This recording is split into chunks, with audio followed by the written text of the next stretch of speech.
I spent 3 hours yesterday digging through a bucket of old rusty bolts just to find one bracket that didn't actually fit the alternator I was working on.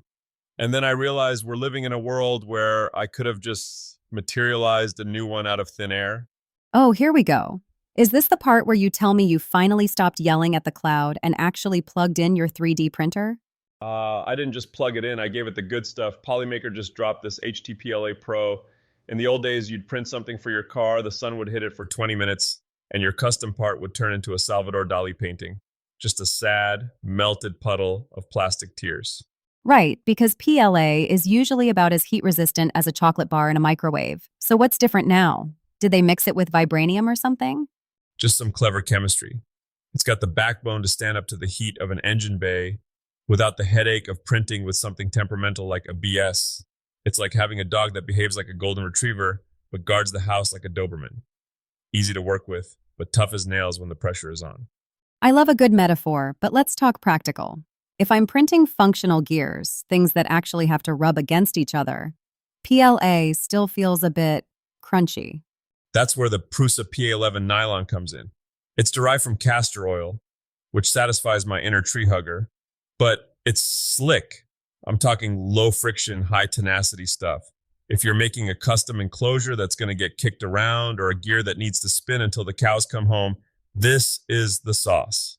Okay, but if I'm a pro, say I'm building a dozen custom electrical box spacers for a client, sitting there watching one nozzle wiggle back and forth is like watching paint dry in a humid basement. It's not exactly industrial scale.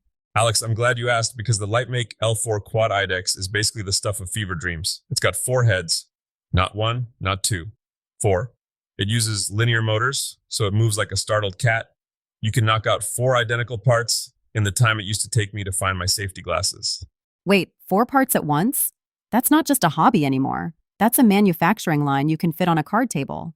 Exactly. It changes the math for the small shop. You aren't a guy with a printer anymore. You're a factory. Careful, Tiger. You're starting to sound like a tech mogul. But speaking of moving fast, I saw something in the news about the trades that actually made me optimistic for once. You mean the Pell Grant shakeup? Man, that's a game changer. For the longest time, the government would give you a pile of money to go study 14th century poetry. But if you wanted to learn how to wire a 3-phase motor, you were on your own. Precisely. They finally opened up those grants for short-term vocational programs. You can get in, get certified in welding or HVAC, and get out into the workforce without the congratulations. You've graduated into debt party. It's about time we stopped treating a wrench like a second-class citizen. I read about this 22-year-old master carpenter representing the U.S. in international competitions. The kid owns his own business already. He said something that really stuck in my craw, in a good way. He said, "Never stop being a student, even when you're the boss." I love that. It's easy to get a little ego when you've got your name on the side of the truck, but the second you think you know every way to cut a dovetail, you're obsolete.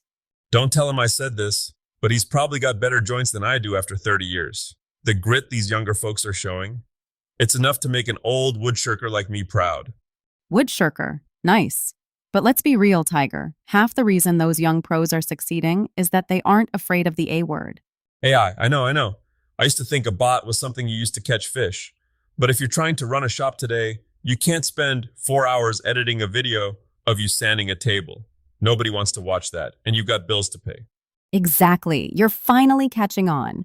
You use Claude or ChatGPT to take those mumbled notes you write on the back of a plywood scrap and turn them into a caption that actually makes sense. And the video stuff.